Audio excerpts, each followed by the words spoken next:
Now, we know how this works because we've seen it for a very long time, Michael, which is when the press makes you a hero, they'll try to turn away from you. Albo is now in the stage where the people that have given him the benefit of the doubt have stopped doing it.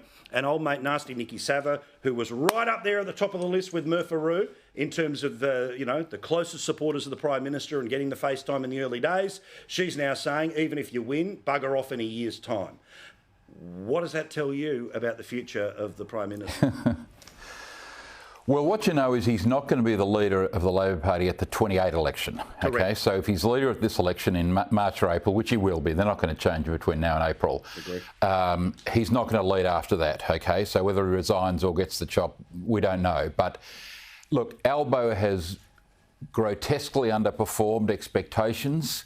You never know what people are going to be like till they get there, right? I mean, quite frankly, Peter Dutton has surprised everybody, and he's been brilliant as opposition leader.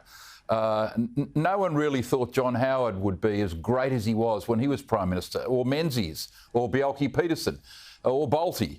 You never know. Dutton's been a standout, and Albo's been very disappointing. Part of his problem was he overpromised. You know, Menzies always said, never promise beyond your capacity to deliver. And the 275, the bipartisan on Israel, the cost of living crisis will fix it all, the renewables are cheaper, etc., etc., etc. It's all been an economic disaster, and all these bricks are, falling on this poor bloke's head, and he's incapable of getting out from under. So either way, this is his last shot. Now, again, I don't want to overpump nasty Nikki Sava that, as she goes the nation. No. As she goes the gallery, right? It's just a conversation about these people who are the people who claim to be the most informed, but singularly also at times completely unaware of what's happening outside the building. Exceptions, there are plenty, particularly Philip Curry, who I talk very warmly of all the time at the Australian Financial Review. But, Kristen, can I just ask as well here, and again, it's the way it works, right? It's about who's whispering in whose ear and all the rest of it, right? It's a little bit like, when they come up with it's time for a cabinet reshuffle and then people start suggesting who should get promoted.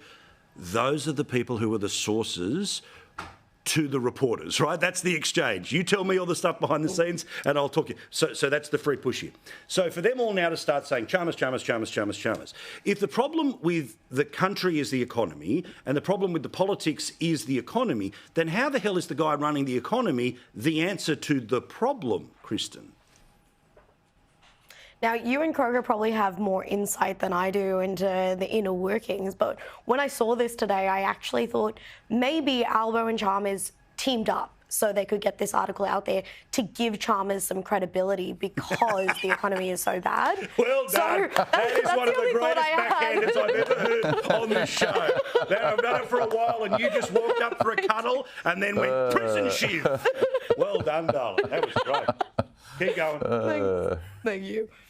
Well, look, I've said this on the show before, Paul, and I'll say it again. If Albo and Chalmers were CEO and CFO, they would have been walked off the premise months and months ago. So Chalmers being considered for the top job is an insult to every Australian's intelligence, and I think it is absolutely abhorrent.